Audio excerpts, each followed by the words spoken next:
The Super Bowl draws around 120 million viewers. It's the biggest event in American sports. Now meet the thing that makes it look like a backyard party.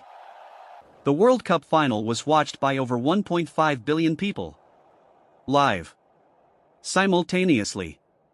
That's 1 in 5 humans on the planet. 211 countries enter World Cup qualifying. More nations than have a seat at the United Nations. Qualifying lasts 3 years. 3 years of matches, drama, and national heartbreak before the tournament even starts.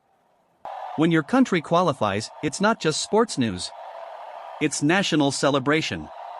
It's people crying in the streets. It's a day off work.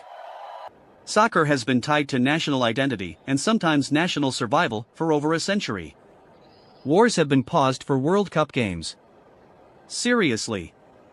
In 1970, Brazil played what many still call the greatest soccer of all time. Their team with Pelé, the undisputed greatest who ever played.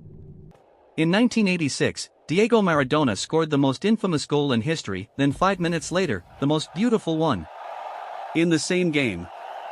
In 2002, Japan and South Korea co-hosted and shocked the entire world. South Korea, then a soccer underdog, reached the semi-finals. The trophy itself weighs 6.5 kilograms of solid gold. Holding it is one of the last moments in modern sports that can make a grown man weep uncontrollably.